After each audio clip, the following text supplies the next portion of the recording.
sudah saya beritahu. Ketika mengucapkan selamat pagi ya.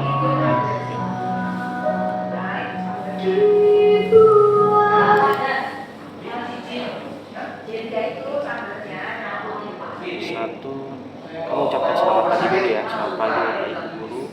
Mari kita siapkan hati untuk berdoa. 1, 2, 3. Selamat pagi Bapak Ibu Guru. Mari kita siapkan hati untuk berdoa.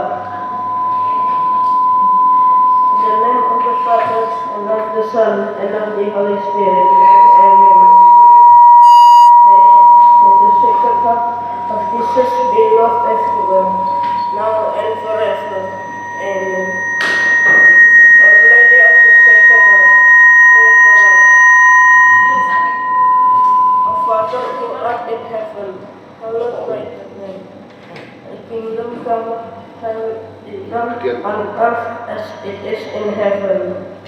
Give us this day our daily bread, and forgive us our trespasses, as we forgive those who trespass against us. And lead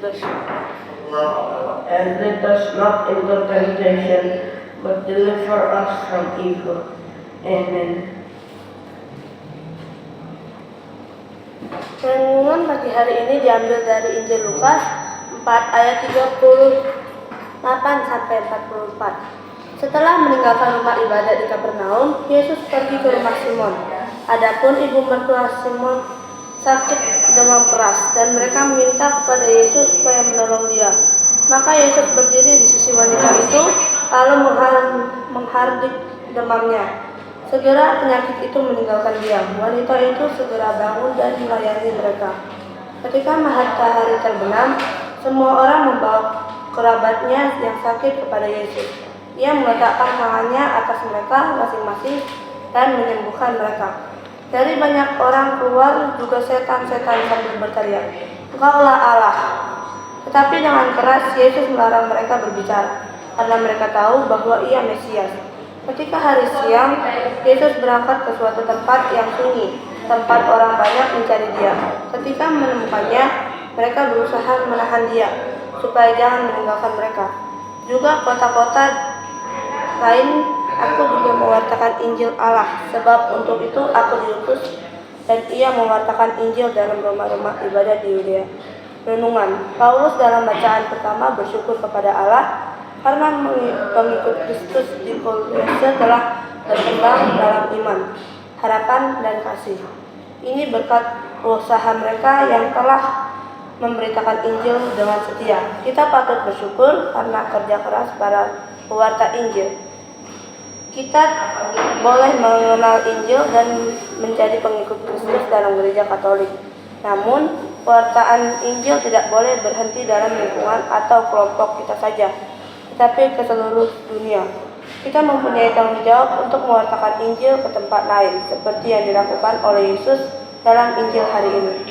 Salah satu bagian dari pewartaan Injil adalah peduli terhadap keadaan orang-orang Katolik di keuskupan lain. Teknologi informatika yang semakin canggih memudahkan kita semakin mengetahui sukacita, keprihatinan, dan perkembangan saudara-saudari kita yang ada di keuskupan karena alasan ekonomi. Mereka kekurangan tenaga pastoral dan katekis yang melayani kebutuhan rohani mereka. Masih banyak bangunan gereja yang belum berdinding atau hampir runtuh. Semoga hati kita tergerak membantu mereka. Kita dapat ikut mendanai proyek-proyek mereka, atau kita dapat menjadi relawan tenaga pastoral, katekis, tenaga medis, atau penyuluh pengembang ekonomi untuk beberapa waktu. Dengan demikian, sukacita dan keprihatinan mereka sungguh menjadi sukacita dan keprihatinan kita pula. Tuhan Yesus, utuslah para pekerjamu supaya murid-muridmu semakin bertumbuh dalam jumlah dan kualitas di seluruh Nusantara. Amin.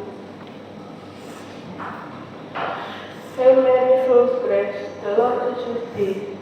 Blessed art thou among women, and blessed is the fruit of thy womb, Jesus. Holy Mary, Mother of God, pray for us sinners, now and at the hour of our death. Amen. In the name of the Father, and of the Son, and of the Holy Spirit. Amen. Anak-anak yang terkasih, marilah kita berdiri untuk memberikan penghormatan kepada bendera merah putih. Kepada bendera merah putih, hormat, gerak,